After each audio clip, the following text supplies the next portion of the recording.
And it's sort of, radial symmetry is sort of like thinking of a pizza. So in a pizza, you have, when thinking about the axis, this is basically right at the center, and you have this sort of symmetry. You have this one big piece and have another piece. But radial symmetry takes it, even further into saying you have this vertical and then you have this horizontal, and even this diagonal axis sort of coming down, and then you create similar spaces that are symmetrical in its space, but not, they're not just mirrored. So you're creating multiple spaces all around. So that's one way that you can think of symmetry, bilateral versus radial symmetry. So this is one. Let's look at it. So which one on these is bilateral and which one is radial symmetry? So as you can tell here, this is more bilateral. There's this axis line just comes to this, right? And it's creating something. They are not extremely identical, but they are very much identical. The things that are happening inside is a little bit different, but pretty much it's all around the same. It's very, very similar. But we get in this church on the left, you see that you do have this sort of axis right at the middle, and it sort of does create this 1 and 2 shapes, but you also have this axis going down, like I said, diagonally and horizontally. And if you think about the pizza, you've created this sort of, different slices all around, symmetrical. So when we talked about axis, always look at it. There's the example I always like to give is, here's the Eiffel Tower. So if you see the Eiffel Tower, it's and the architect I.M. Pei, he looked at the axis of the city, and when he was designing the Louvre he was designing the Louvre, which is this pyramid, which is a museum that is the shape of a pyramid. I don't know if you've seen it, but he designed all of these in this one axis. So even though they're not connected, he cared about the axis of the city and to how they're leading you into that. So axis is a very, very important thing when it comes to architecture. Another example of, radial. So which one is radial, which is bilateral? The left, the Great Stupa in India, is, you see the radial symmetry. You have this axis going here and you have an axis going there, and thus creating this 4 sort of symmetrical sides. Again, you can think of it as a pizza, and this is a circle, so it's easier. In this one, you have this axis that's right at the middle, and it's creating, here's sort of like, they cut it in plan view just so you can see it, but it's created this mirror type idea. So hierarchy is really important. So you have all these different spaces, but you have to understand that, some of them are, they have a little bit more importance, or you want them to be more visible, or you want them to, attract more people, or maybe they're more important because more people are going to be there, or there's several reasons why hierarchy could be given to a space. On the top, we see this, we see Florence, and so we see this huge Duomo, and then we see this sort of like the bell tower, and so we see how the Duomo, or this huge dome, is bigger than other parts of the cathedral. So even this part, it's the central focus point. But not only that, if you see it in the landscape of the city, you know that it really stands out. So instantly, just with this, if you were taking a drone video, you would know that this is a central or hierarchically more important than other places in the city. And it's really an amazing experience going up here and just getting to see the whole city. So if you ever in Florence, I do recommend you do that. It's really fun. It's a lot of stairs though, and it charges like €6, not so expensive. But hierarchy can be, obtained through different ways. So it could be creating different sizes. So you see this one's really small, and this one's really big. So just the fact that it's small, it's also, you know, creating and having all this empty void is still saying, hey, this space is important. You know, this could be, you know, a small temple, a small praying center or something, and all this could be garden.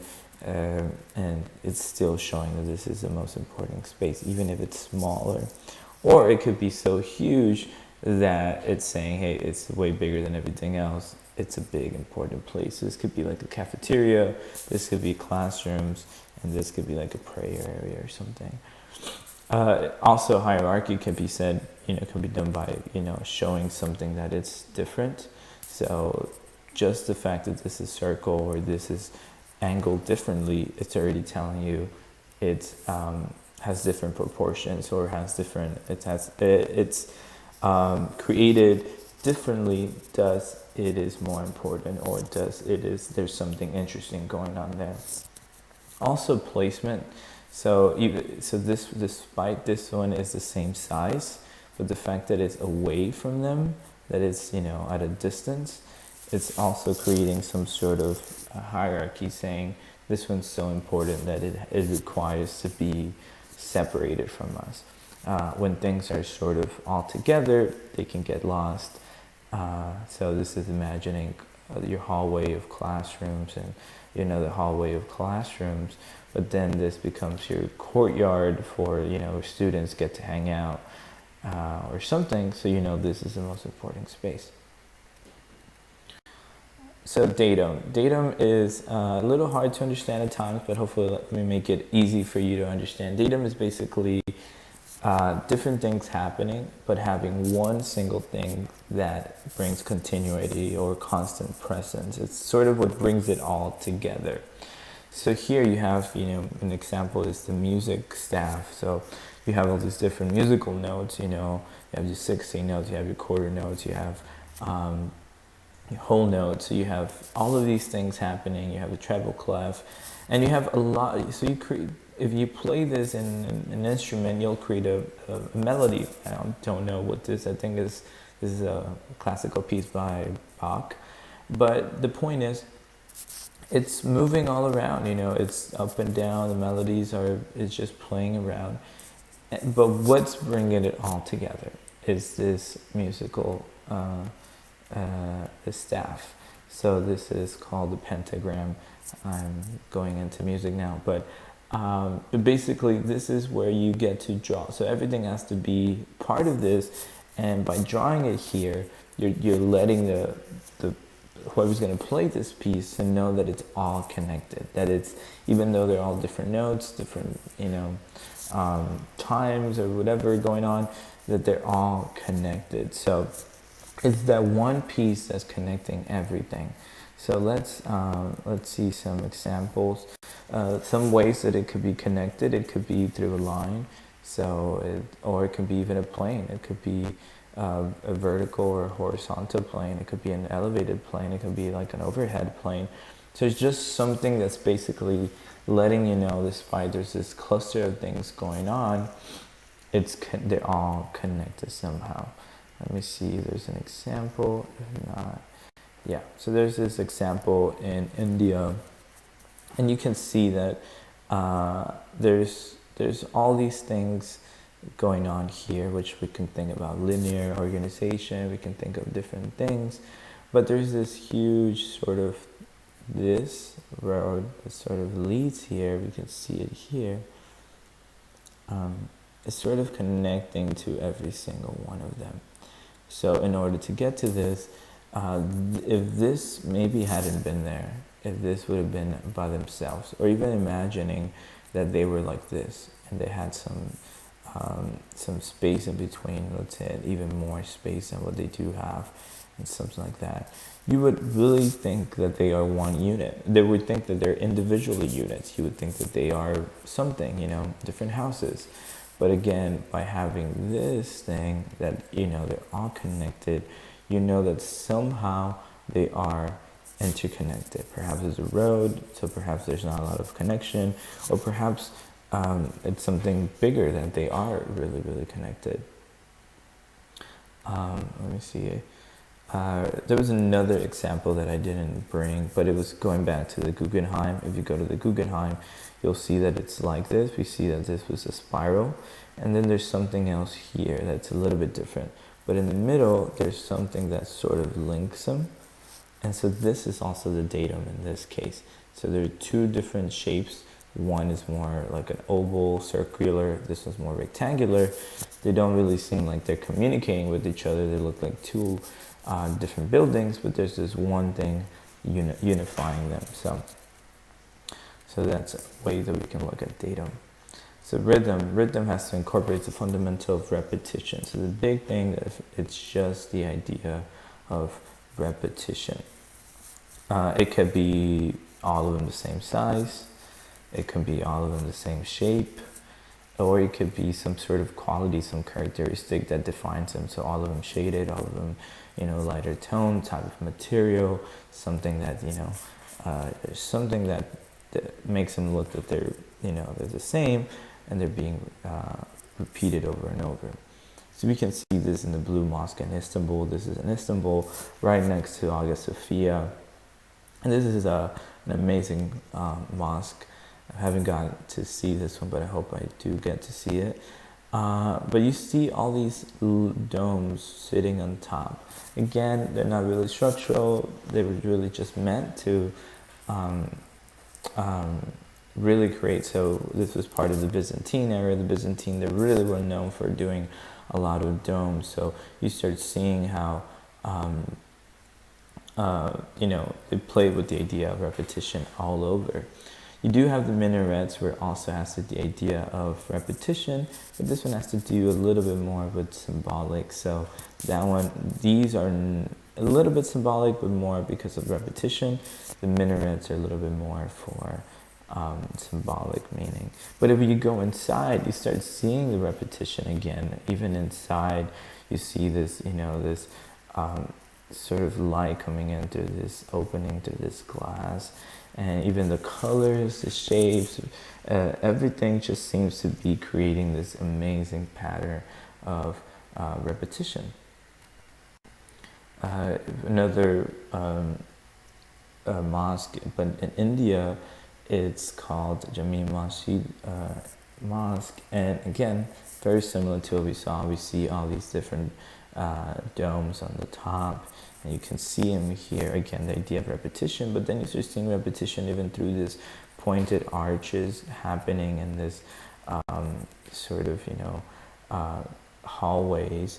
And if you are inside, you see this arches, this pointed arches just repeating over and over and over and over again, creating this amazing rhythmic motion. The last thing I want to talk to you about is transformation. So transforming a space. So transforming a space, it's really, a little bit not confusing, but it's something that has to do with the idea of trial and error. With the idea of architecture, it's a iterative process. It's a generative process of trying something over and over again, of exploring ideas and its potential, seeing things that work, things that don't work. It's just really playing around with things. And so when you really will work with space, you really cannot just land on the ideal space on the first try. I've mentioned this over and over again because I think it's important for you to understand this when it comes to architecture design. And transformation has to do with looking at what's already there and transforming that, or adapting it, or playing with what's already there, or a new idea that you have, and exploring and transforming it into something else until eventually something that sort of fits. It's sort of, and it's also looking into other designs, looking into history, looking at other what other people have been doing. So in this case, this is sort of like a star shape. So you start looking at sort of, maybe religious uses of the star. You start looking more into natural shapes. You start looking into maybe organic things. you start looking into creating division in between to see the separation. You start seeing how it's more linear, where it's more void inside. So you start really playing around the same idea of one thing. So a good example, and this is how we're going to end this lecture, is the Alvar Aalto, a great architect. And basically we see here, we talked about this, he writes there datum, which is sort of, again, what is datum is something that's connecting them all. So he's basically just being very poetic and saying, I designed 3 libraries and I sort of grew from my understanding or my design, but I tried to create this one big, not one big, but just create this sort of evolving process. So he did 3 libraries, and they all have similar qualities.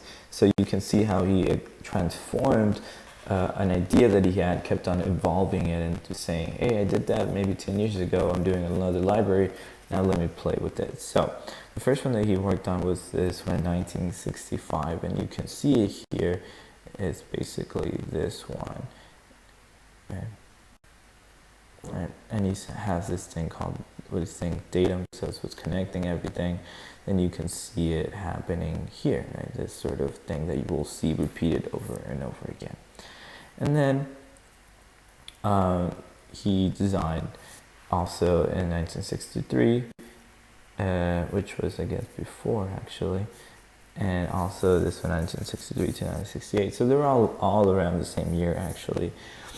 But here you see again, he's talking about the datum. So he's saying this is what's gonna be the thing that's gonna connect all 3. That's how you know they're part of a big thing. And here you are.